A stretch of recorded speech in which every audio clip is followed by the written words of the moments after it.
Para saudara-saudari yang dikasihi Tuhan, silsilah Yesus, anak Daud, anak Abraham, diringkas oleh penginjil Matius di ayat terakhir, Matius 1 ayat 17. Jadi seluruhnya ada 14 keturunan dari Abraham sampai Daud. 14 keturunan dari Daud sampai pembuangan Babel. Dan 14 keturunan dari pembuangan ke Babel sampai Kristus. Inilah daftar silsilah yang panjang. Silsilah Yesus. Nah, kalau kita baca dalam konteks sejarah penyelamatan, kita ini ada di keturunan keberapa? Apakah kita masuk dalam garis keturunan darah dan daging para leluhur kita? Masuk enggak? Keturunan darah dan daging para leluhur.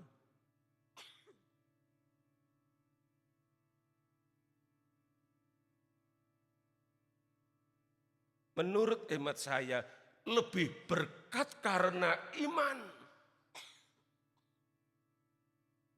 akan Yesus yang disebut Kristus itu. Kita bisa masuk dalam keluarga Yesus.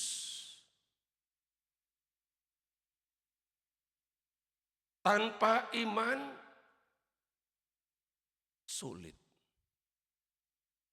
Bisa masuk dalam lingkaran sejarah keselamatan.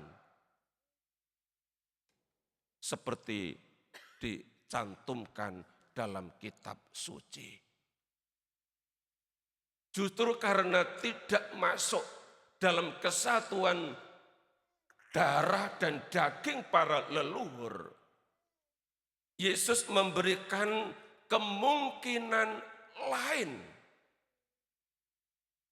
bahkan kemungkinan baru, di mana keturunan setelah Yesus, generasi kemudian bisa masuk ke dalamnya.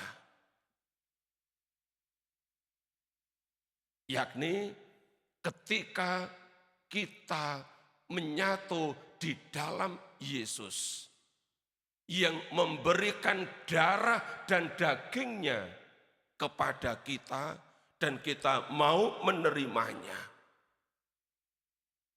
Seperti yang pernah Yesus katakan dalam Injil Yohanes bab 6 ayat 56.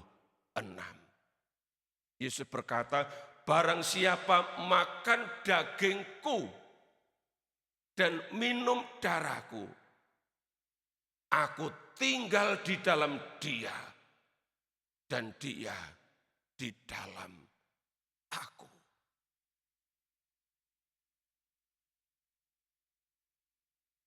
Ini yang terjadi.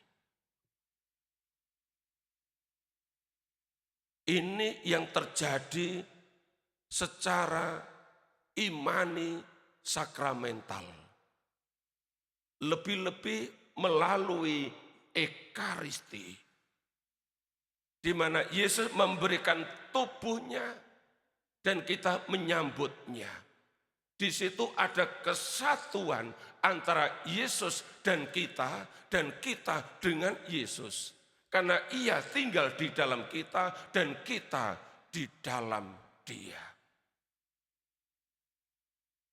Oleh karena itu, Bapak Ibu, saudara-saudari yang dikasih Tuhan, malam ini kita diajak untuk merenungkan sejenak kekuatan dari iman dan hidup sakramental. Lebih-lebih lewat hidup ekaristis. Lewat sakramen ekaristi, kita menyatu di dalam Yesus. Dan Yesus menyatu di dalam kita. Lewat ekaristilah Yesus mau menyelamatkan kita. Yesus mau menghidupi kita. Oleh karena itu, mari kita lanjutkan perjalanan kita mengikuti Yesus. Berjalan bersama Dia dan tetap di dalam Dia. Sebab hanya dengan cara inilah kita masuk dalam sejarah perjalanan iman yang panjang, yang mana Allah menyelamatkan kita umatnya melalui Yesus, karena Yesus dan di dalam Dia. Tuhan memberkati.